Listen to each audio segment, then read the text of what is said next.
Hey, what's up? It's Common, guys, and wow, Paul Heyman has finally left the bloodline, but in the worst way possible, beaten and destroyed. So, how did we get here? Well, let's go. SmackDown begins in one of the most electrifying ways possible. No, I'm not talking about The Rock, but a beatdown is coming. Solo and the Bloodline start off SmackDown with Jacob Fatu missing, where Paul asks Solo, "Where is Jacob?"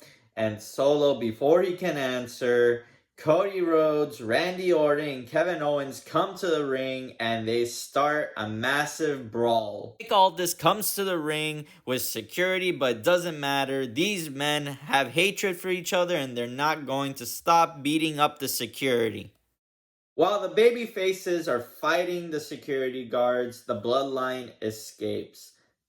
Well, Cody Rhodes does have a message for the bloodline because he is in Madison Square Garden, and he tells the bloodline that he's fought them once. He thought this was over, but come Money in the Bank, he's going to officially end the bloodline, and that Solo, he considers him not the tribal chief, not the head of the table. So how could there possibly be another bloodline? Well, those words actually get into Solo's head, which leads us to Paul Heyman ultimately getting hurt and beaten. All this comes back with the police escorting the baby faces out of the arena, allowing for Solo and the bloodline to return back to the stage. Once Solo comes back to the ring, it's time for the inauguration of Solo being the head of the table and the bloodline itself. Yes, Solo does tell the crowd to acknowledge him just like Roman Reigns. The time of Roman Reigns is over, and each member of the bloodline tells Solo that they acknowledge him. Jacob Fatu returns and acknowledges Solo. Paul Heyman is in total shock. Solo presents Paul Heyman Roman's lei and asks Paul to put it on him. As Paul Heyman is about to put the lei, he comes to realization that this man is not the tribal chief and tells Solo, "I love you, but you are not the tribal chief. You are not my tribal chief." And Solo goes berserk. Solo Samoan spikes Paul Heyman. Jacob Fatu does a top rope jump on Paul Heyman.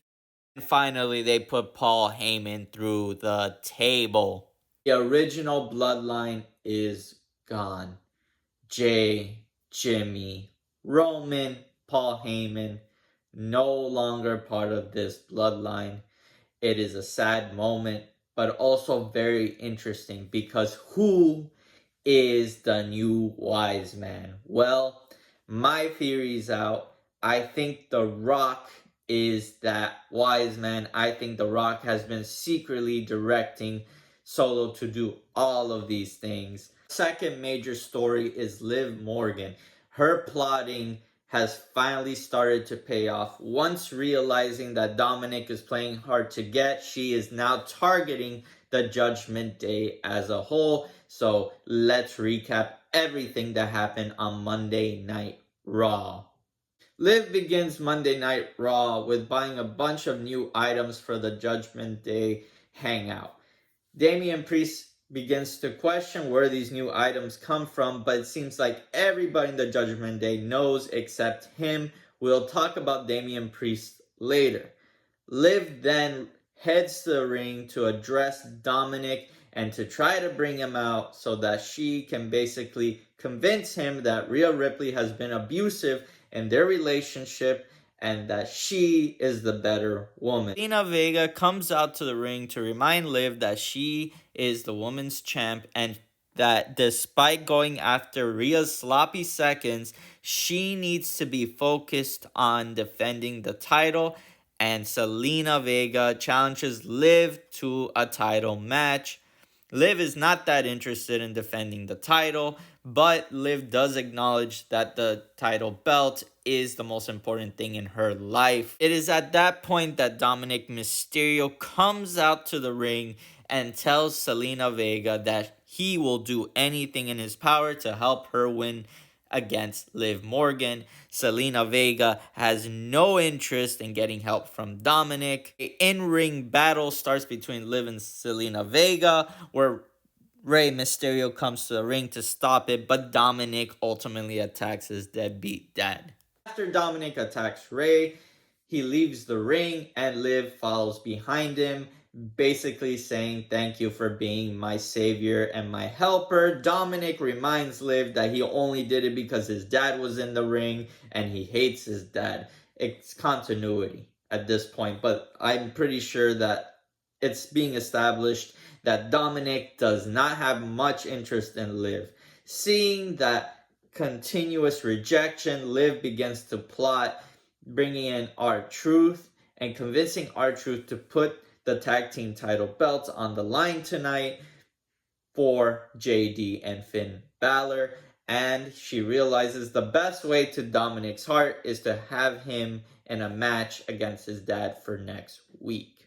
Miz and R-Truth basically have Finn Balor and JD McDonough beat, but Liv comes to the side of the ring, and the Miz during this period is actually pretty hurt on the side of the ring and unable to stop what's about to happen.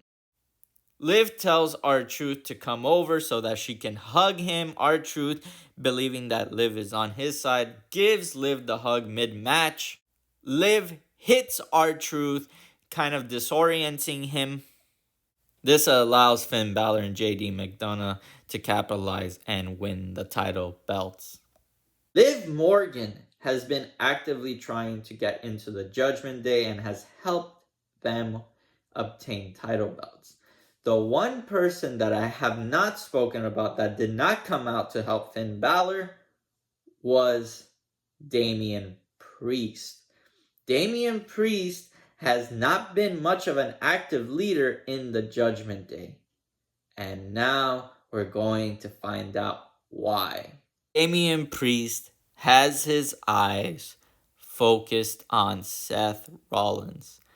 Damian Priest goes out to the ring and begins to cut a promo where he says that Seth, while being an amazing wrestler, is at the end of his career because Damian is the future. Damian is the young Seth, and he is going to retain the title. But it's here where Seth offers a challenge.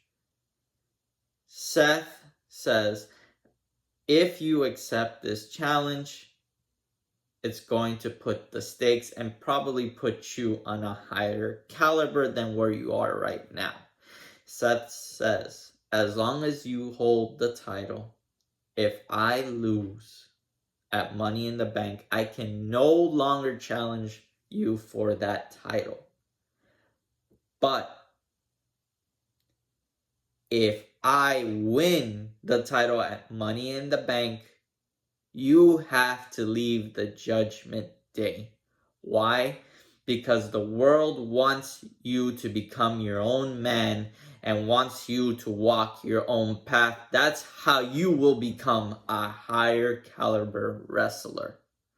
Just like I did. This cuts so deep because Seth ultimately did betray the Shield, and he's asking Damian to leave the Judgment Day in a similar manner.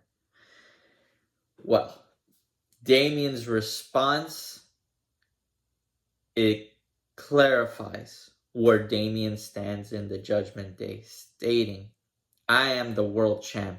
The Judgment Day needs me more than I need them. After accepting the challenge, Gunther comes out, congratulates the two men, says he's excited to see Money in the Bank, but it does not matter because neither of these men will be able to beat him. The final major update we have is Drew and CM Punk. After last week's beatdown that Drew gave to CM Punk, Drew is holding CM Punk's bracelet that says his wife's name and his dog's name.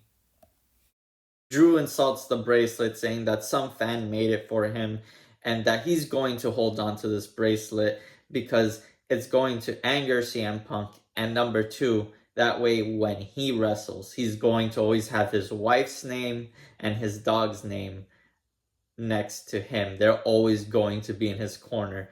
Drew says to CM Punk, I hope that the injuries are causing you pain.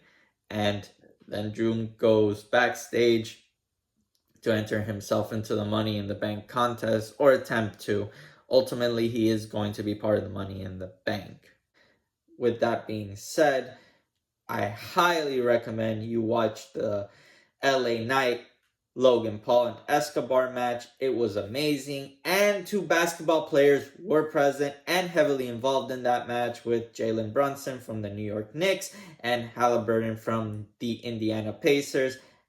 Halliburton did try to give Logan the brass knuckles, but Jalen Brunson stopped that from happening. It's a great time. Highly recommend you watch it. And LA Knight has an amazing moment at the end, and the crowd is cheering in the Madison Square Garden. With that being said, thank you for watching, and I will see you on the next one. Please like, subscribe, and comment down below. What do you think is going to happen now that Paul Heyman is gone? Who is the new wise man?